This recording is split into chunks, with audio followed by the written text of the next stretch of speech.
From what I learned from the plenaries and the information given to me, well, my takeaway from the anitech plenaries is that during the first plenary about 2D animation, I've gotten a lot of insight about the 2D animators, their work ethic, their passion for the arts, as well as their determination to bringing this art form to life. Suffice to say, I admire the dedication they put into a drawing and for producing amazing results.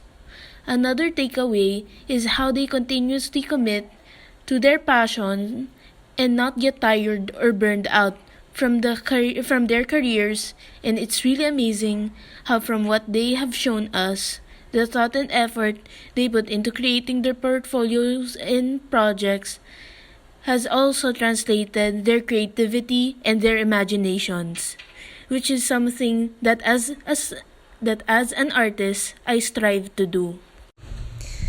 So, here's another point I want to raise during my plenary of the 2D animation. I just really love 2D animation because for me, it's one of the easiest to manipulate in terms of actions. Plus, it's like one of the more conventional things to use in drawing because I mostly just use a stylus and a tablet for creating animation, 2D animation to be more specific.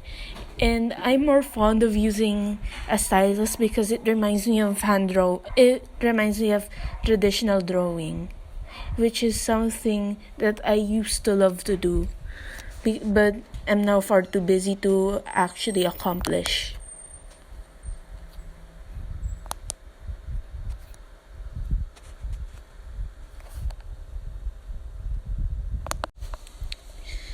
Well, my second takeaway about the plenary is about the 3D animation plenary.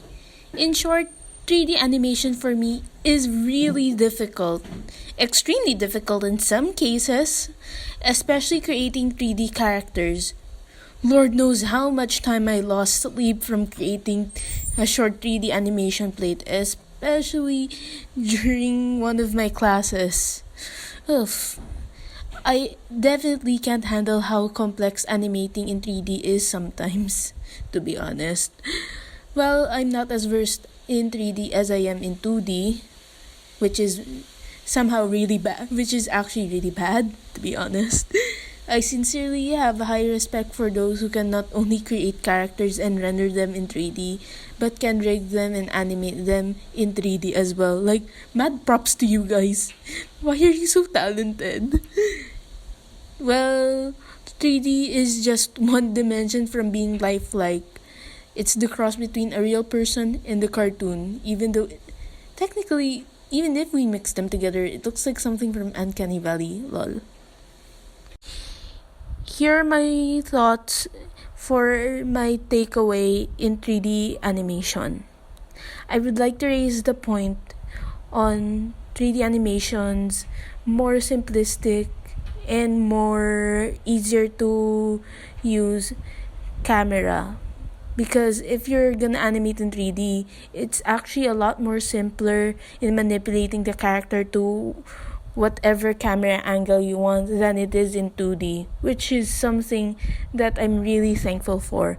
It helps make a lot of my projects easier when it comes to animation in 3D.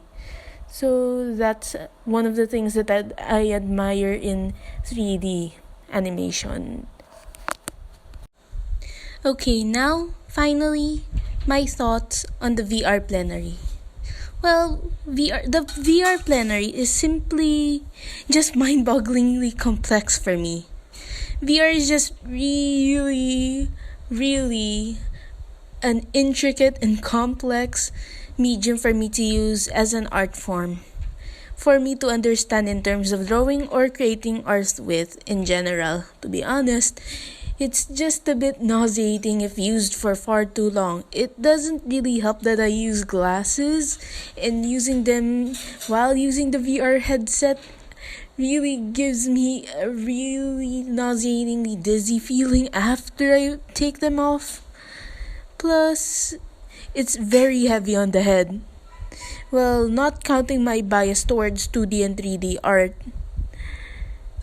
The creativity experienced by those who use the VR headset as a medium are phenomenal. The sheer intricacy in creating complex figures without the use of a stylus, pencil, or even mouse takes a lot of skill and is something to admire.